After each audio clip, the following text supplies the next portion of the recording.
Anantapuram ASP Hanumanth కథ ప్రతి ఒక్క విద్యార్థికి జీవిత పాఠం. అడుక్కు తినే స్థాయి నుంచి ఏఎస్పీ వరకు ఎదిగిన ఆయన జీవితం సదా స్ఫూర్తిదాయకం. బాబాసాహెబ్ అంబేద్కర్ కలల ప్రపంచానికి ఆయన ప్రతీక. ఇంకా చెప్పాలంటే అంబేద్కర్ లాంటి జీవితాన్నే తాను అనుభవించారు. ఆయన తన తల్లి, సోదరులు, తండ్రి గురించి చెబుతుంటే కళ్ళలో కూడా నీళ్లు తిరుగుతున్నాయి. ఎందుకంటే అంతటి దుర్భర జీవితం నుంచి లక్ష్యం కోసం ఆయన పడ్డ శ్రమ అంతా ఇంత కాదు. రిటైర్మెంట్కు దగ్గర పడుతున్న సమయంలో తన జీవిత కథను మీడియాకు చెప్పారాయన. ఎందుకంటే ఎంతో ఉన్నా కూడా అది లేదు, ఇది లేదు, వసతులు లేవు, డబ్బు లేవని నేటి యువత లక్ష్యానికి దూరంగా, సోమరతనానికి దగ్గరగా బానిసలా మారి జీవితాన్ని నాశనం చేసుకుంటున్నారు. కానీ హనుమంత్ కథ వింటే కన్నీళ్లు రాకుండా మాత్రం ఉండవు. ఉమ్మడి చిత్తూరు జిల్లా కలికిరి మండలం తల్లగుట్టపల్లిలో పుట్టారు అమ్మటి హనుమంత్. తండ్రి రామయ్య, తల్లి కృష్ణమ్మలకు 3వ సంతానం హనుమంతు. అయితే వీరి బాల్యమంతా కూడా యాచక వృత్తితోనే మొదలైందని చెప్పొచ్చు. తల్లి, తండ్రి గ్రామంలో అడుక్కొని పిల్లల పొట్ట నింపేవారు. తండ్రికి ఏదైనా పని దొరికితే చేసేవారు. ఇక మద్యం తాగుతూ ఆ డబ్బులను కూడా ఖర్చు చేసేవారు ఆయన. ఇక చిన్నారి హనుమంతు చిరిగిపోయిన బట్టలు వేసుకుని అమ్మ వెంట నడుస్తూ తాను అడుక్కునేవాడు. అయితే గ్రామంలో వారిది యాచక కుటుంబం అని అందరికీ తెలుసు. ఓ రోజున చెట్టు కింద గ్రామంలో అడుక్కుని తన కొడుకు హనుమంతుకు తినిపిస్తూ తల్లి కృష్ణమ్మ తింటూ ఉంది. అప్పుడే అటుగా పిల్లలు కొత్త బట్టలు వేసుకుని బడికి వెళుతుంటే తినడం ఆపేసి తన ఈడు పిల్లలను కల్లారా చూస్తున్నాడు హనుమంతు. చదువుకుంటావా నాన్న అని అమ్మ అడిగితే తల ఊపాడు.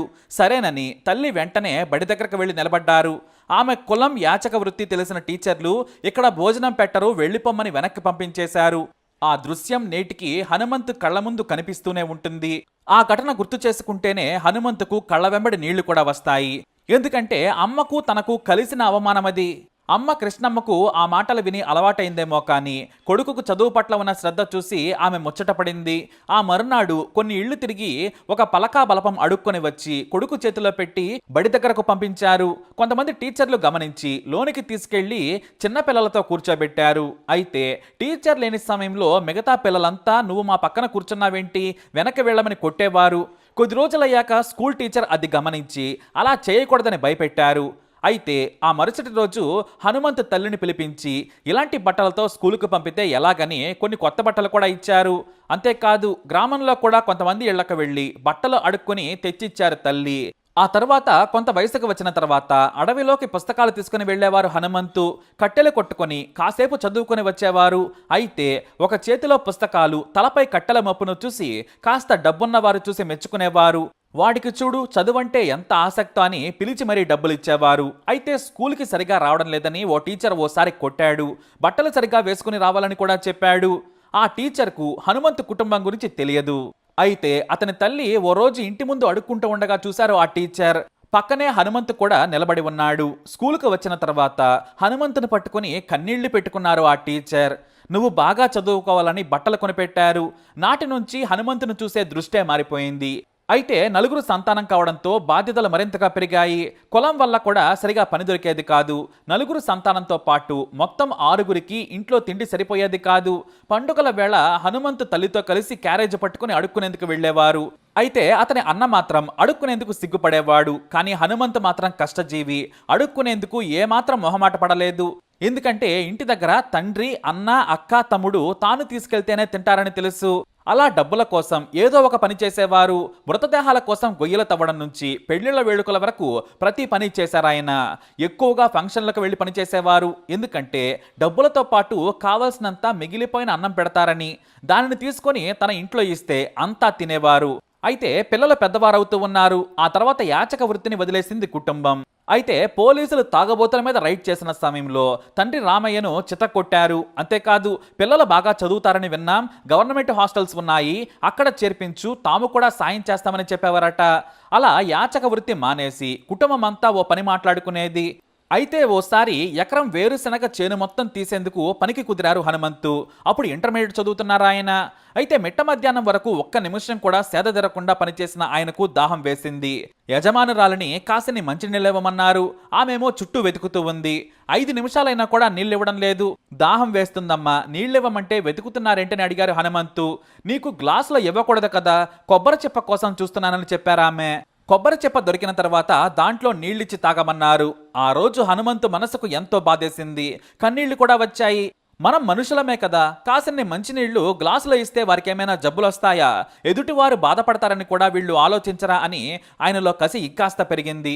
ఒకవైపు కూలి పనులు చేస్తూనే ఇంటర్ పాస్ అయ్యారు. ఆ తర్వాత డిగ్రీ కోసం మదనపల్లిలో జాయిన్ అయినా కూడా డిస్కంటిన్యూ చేశారు. ఆర్థిక సమస్యలతో పాటు తినడానికి కూడా తిండి ఉండేది కాదు. అప్పుడే మాజీ సీఎం కిరణ్ కుమార్ రెడ్డి తండ్రి అమర్నాథ్ రెడ్డి, తల్లి సరోజల ఇంట్లో కుటుంబం మొత్తం పనికి కుదిరింది. వారి వ్యవసాయ పనులతో పాటు ఇతరత్రా ఇంటి పనులను కూడా మొత్తం చూసేవారు. వాళ్ళు కూడా చదువుకోవాలని ప్రోత్సహించేవారు. తన పిల్లలను కూడా మీ పిల్లల మాదిరిగానే గొప్పగా చదివించాలని తండ్రి గర్వంగా అమర్నాథ్ రెడ్డి గారితో చెప్పేవారట. అలా చేస్తే మంచిదే కదా అన్నారట ఆయన. అయితే ఇలానే గ్రామంలో ఉంటే తాగుడుకు బానిసవుతారని చెప్పి కొంతవరకు వారికి సాయం చేశారు.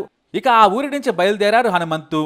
డిగ్రీ వదిలేసిన తర్వాత హైదరాబాద్కు వచ్చారు. కొద్ది రోజుల పాటు బస్టాండ్లో ఉండి హోటల్లో పనిచేసి కడుపు నింపుకునేవారు. అప్పుడే తనతో పాటు చదువుకున్న మధుసూదన్ రెడ్డి అనే స్నేహితుడు కలిసి తానుండే సత్రానికి తీసుకెళ్లారు.